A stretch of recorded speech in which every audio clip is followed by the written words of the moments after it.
Hi everybody, welcome back. So we left the last video where we just joined the top stitches and slotted our covering onto our tin can. Now we're going to start our decrease, and we're going to do it in half double crochet decrease to give it quite a thick rim like this to make sure it stays on nicely.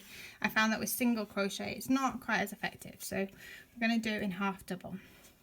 So we yarn over and we insert our hook into the first stitch and we pull through, then we yarn over and pull through all 3 loops on the hook.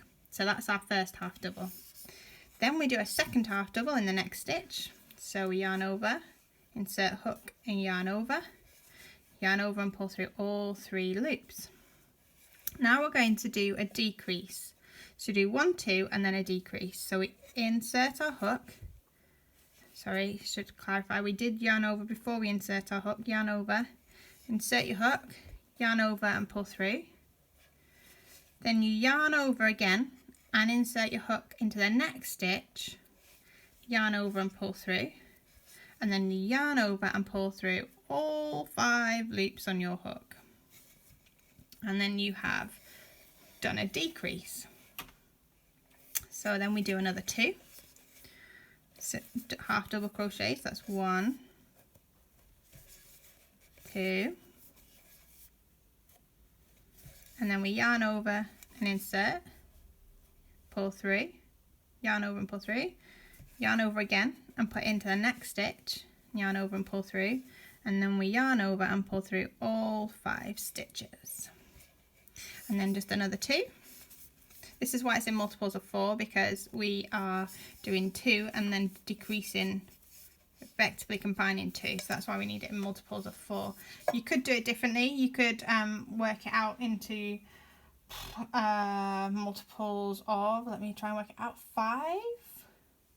So you do 3 and then decrease. So that is a possibility as well.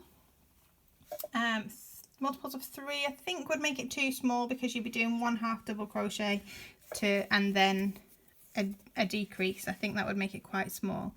So I've just done 2, yarn over again, and then we're pulling through all 5 loops. Is it 5 loops or am I making that up? No, it should be 5 loops. Okay, and then we yarn over and insert, and we do another 2. And then another decrease, so yarn over, insert, yarn over, pull through, yarn over, insert, yarn over, pull through, 1, 2, 3, 4, 5 loops on the hook, and we pull through all 5. And then 2 more. And then another decrease.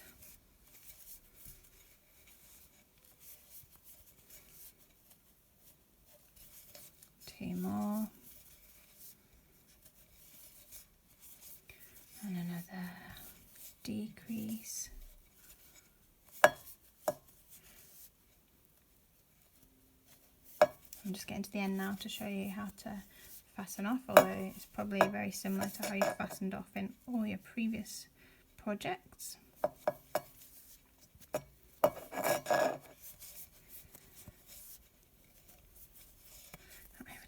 Should have been a decrease, so you can kind of see where, if you lose track, this is a decrease, it's a bigger stitch, and then you've got 1, 2 half double crochet, so I know that I did an extra one there. Oh, pollen's high today. What a boring conversation topic that was, everybody. Feel free to just walk on by. Oh wow, that's annoying, isn't it? That jingle jangling. I should use this pad underneath, make it a little less annoying. So I've got 1, 2.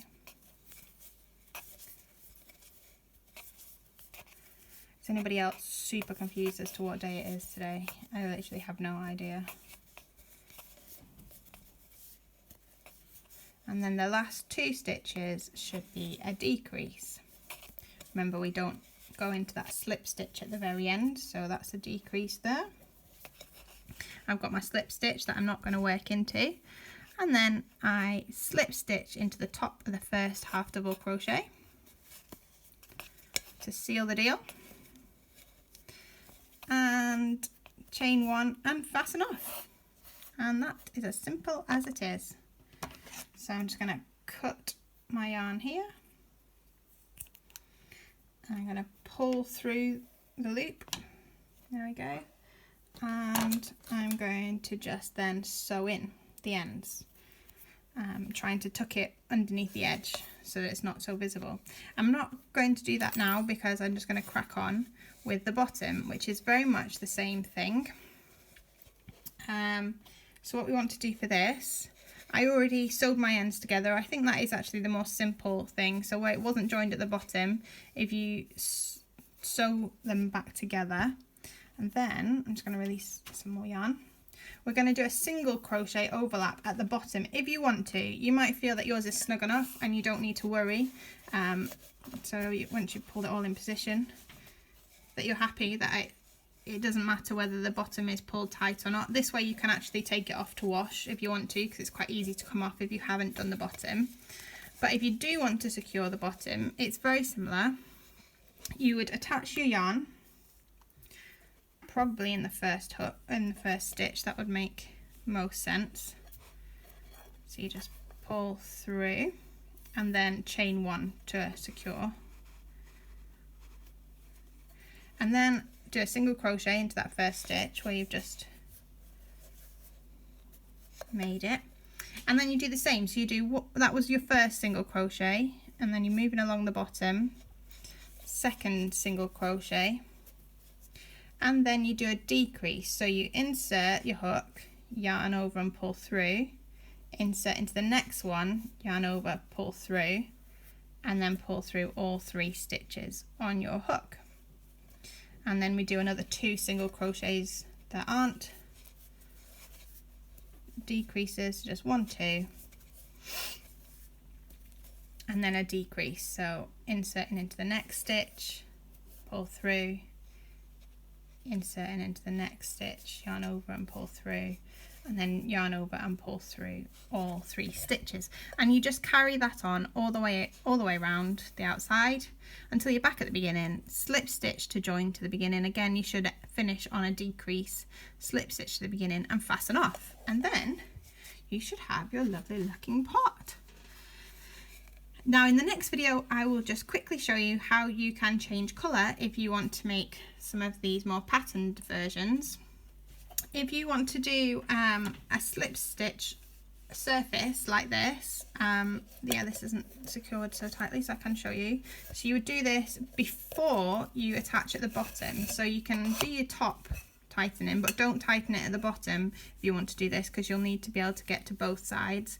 And to do this slip stitch, you can see how on the surface decoration of the Easter egg projects. So it's exactly the same. So if you want to use that technique, please do feel free to look back at that video. I will be back in the next video to show you how to change colour, and then it's time for you to get off and make your own. See you shortly.